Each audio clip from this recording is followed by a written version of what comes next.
جو ہیں مذاکرات کریں گے، فیڈرل گورنمنٹ سے بات کریں گے. لیکن یہ بہت بڑا مسئلہ ہے. میں پھر بتا رہا ہوں کہ 1 ہفتے کی گندم، یہ میں آپ کو اصل خبر یہ تھی کہ آزاد کشمیر میں اسٹاک اتنا صرف رہ گیا ہے، اور یہ بڑی افسوسناک بات ہے. ہم لوگ آج بات نہیں کر رہے، حالانکہ ہمیں بات کرنی چاہیے، ظاہر ہے اس پہ بھی بات ہوگی کہ یہ جو گندم کے سٹاکس ہوتے ہیں، ان کا جب آٹا بنتا ہے اور وہ جو آٹے کی جو شکل و صورت ہوتی ہے اور جو کوالٹی ہوتی ہے وہ بڑی خوفناک حد تک جو ہے نا اس میں بھی بڑے اعتراضات ہوتے ہیں. اس پہ ہم بڑی ڈیٹیل ایک بات کریں گے، اس کے اوپر بات کریں گے. لیکن دیکھیں بات یہ ہے نا کہ اصل میں ہوتا یہ ہے کہ جب حکومت چینج ہوتی ہے تو ہماری توقعات ہوتی ہیں کہ سارے کام یہی کر دے. اب یہ اس حکومت کا اس میں کوئی اس طرح قصور نہیں ہے. دیکھیں وہ وہی چلا آ رہا ہے نا.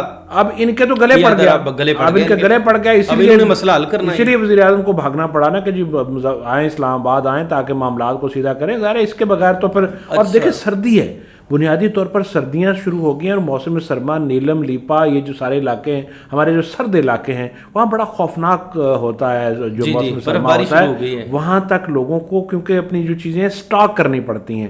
اب لوگوں کو آٹا یا جو اس طرح کی کھانے کی چیزیں وہ سٹاک کرنے کے لیے ہے نہیں، کیونکہ گورنمنٹ کے جو اپنے ذخائر ہیں وہاں پہ کچھ نہیں ہے.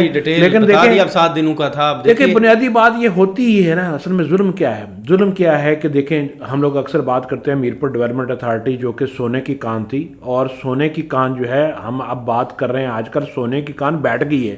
اب سونے کی کان جب بیٹھ جاتی ہے، جب کوئی بھی کان بیٹھتی ہے تو عموماً یہ ہوتا ہے کہ جو کارکن ہوتے ہیں وہ بیچارے ان کے اوپر زد پڑتی ہے. یہاں ان پر زد نہیں پڑ رہی، بلکہ اس سونے کی کان سے جو استفادہ کرنے والے لوگ تھے، جو کہ میں آپ جیسے لوگ تھے، جو اوورسیز پاکستانی جو ہمارے کشمیری بھائی ہیں وہ تھے، وہ سفر کر رہے ہیں. ایم ڈی اے کے اوپر انکوائری کمیٹی بنی ہوئی ہے، روزانہ کا نقصان ہو رہا ہے جس کے اوپر نقصان ہو رہا ہے. اور سپریم کورٹ نے یہ کہا کہ بات یہ ہے، ہم نے تو انکوائری کا کہا تھا، ہم نے یہ تو نہیں کہا تھا کہ آپ کام روک دیں. تو کام کیوں روکا ہے؟ دیکھیں جی کام اس لیے روکا ہے کہ جی ابھی انکوائری ہو رہی ہے. اچھا انکوائری تو چلیں اپنی جگہ کریں، دیکھیں انکوائری تو اپنی جگہ ہوتی رہی ہے، لیکن اب مزے کی بات جو لوگ آپ کو ایک بات یہاں پہ، ہاں جی آپ کو پتا ہے کہ برطانیہ سے لوگ اسپیشل پلاٹ ٹرانسفر کرنے کے لیے آتے ہیں. آج تک وہ آن لائن میکانزم نہیں بنا سکے کہ وہاں بیٹھا ہو کوئی شخص، ایک شخص یا 2 لوگ وہاں سے سفر کرتے ہیں، 10 لاکھ روپے ان کو پڑ رہا ہے. وہ دیکھیں جی ہو کیا رہا ہے کہ سپریم کورٹ کہتی ہے ہم نے تو نہیں کہا تھا آپ کام بند کریں، آپ کام کریں. بند کیوں ہوا؟ کمیٹی کے ایک ممبر جو ہیں وہ کہتے ہیں جناب سپریم کورٹ نے مجھے تو نہیں کہا. جی اچھا جناب اگر آپ کو نہیں کہا تو کیا سپریم کورٹ اب ہر ایک بندے کے پاس جا کے کہے کہ آپ نے کام کرنا ہے؟ آرڈر جب ان کو کہا کہ آرڈر ہوتے ہیں، سپریم کورٹ ہے سب سے ہماری بڑی عدالت ہے، عدالت عظمیٰ، اس نے کہہ دیا ہے تو انہوں نے کہا جناب اس طرح کہ وہ چابیاں جو تھی نا جو میں نے ساری جو تھی ساری ایم ڈی اے کی ریکارڈ رومز وغیرہ کی وہ میں مظفر آباد بھول رہا ہوں، خود مظفر آباد بھول آیا ہوں اور خود موصوف میرپور بیٹھے ہوئے ہیں. اب یہ وہ صورتحال ہے جس نے کہ لوگوں کو احتجاج کرنے پہ مجبور کر دیا ہے. آج بھی میرپور ڈیولپمنٹ اتھارٹی کے باہر جو مختلف لوگ تھے جو کہ متاثرین ہیں، پراپرٹی ڈیلرز ہیں اور جو اس طرح کے لوگ ہیں، وہ بیٹھے ہوئے کہتے ہیں بات یہ ہے کہ جناب یہ جو یہاں پہ کام کرنے والے جس کے ملازمین ہیں ان کو تو کوئی فرق نہیں پڑ رہا، لیکن فرق کیا پڑ رہا ہے ان لوگوں کو جنہوں نے کہ اپنے پلاٹ ٹرانسپورٹ شعبہ اسٹیٹ ہے، آپ اس کو کھولیں، شہر کی انڈسٹری چلتی ہے جو انڈسٹری دیکھیں میرپور شہر کی ساری معیشت جو ہے وہ اوورسیز کشمیریوں کے اوپر چلتی ہے، وہ آتے ہیں اپنے کام کرتے ہیں، سارا کچھ ہے. اب دیکھیں ہو کیا رہا ہے، ظلم کی حد دیکھیں نا کہ یہاں پہ کس طرح ڈنڈی ماری جاتی ہے.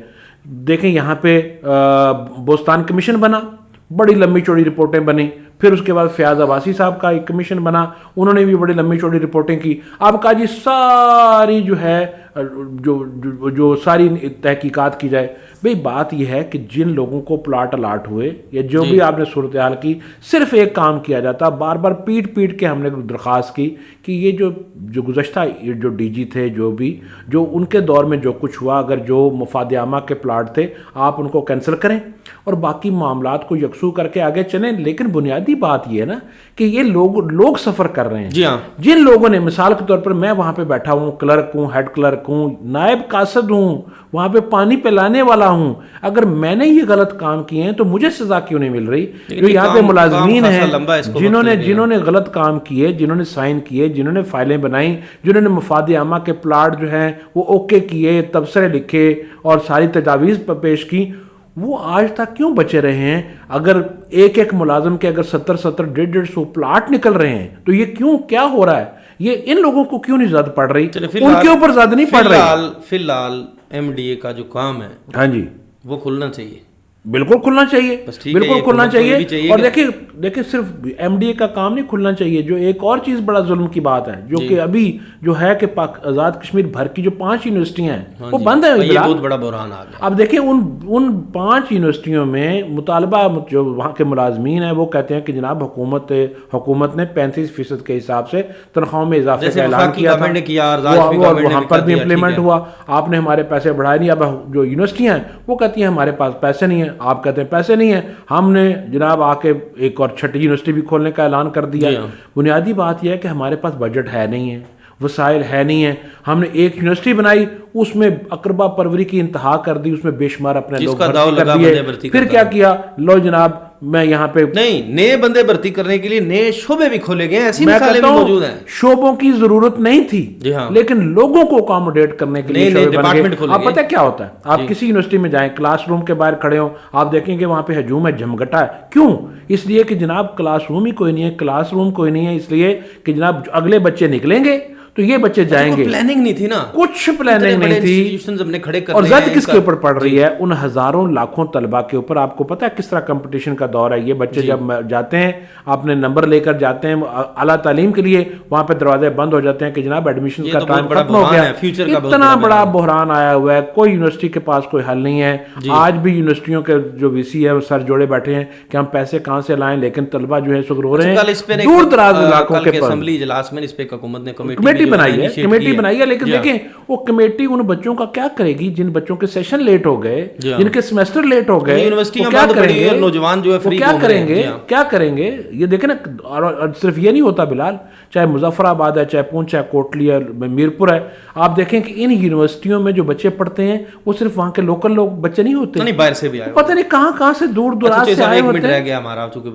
فل فور حکومت کو صرف کمیٹی نہیں بنانی چاہیے, اس کے اوپر عمل کرنا چاہیے. فل فور اس میں انٹروین کرنا چاہیے اور یونیورسٹیوں کو کھولنا چاہیے. یہ کیا بات ہوئی, کبھی طلبہ نے ہڑتال کر دی, کبھی اسٹاف نے ہڑتال کر دی. یہ مذاق بنایا ہوا ہے. کیا ایسا ہو سکتا ہے کہ آج ہڑتال ہوئی تو اسٹاف کو تنخواہ نہیں ملے گی, یا آپ کا یہ نقصان آپ کو بھرنا پڑے گا؟ موج لگی ہوئی ہے سرکاری شعبے میں.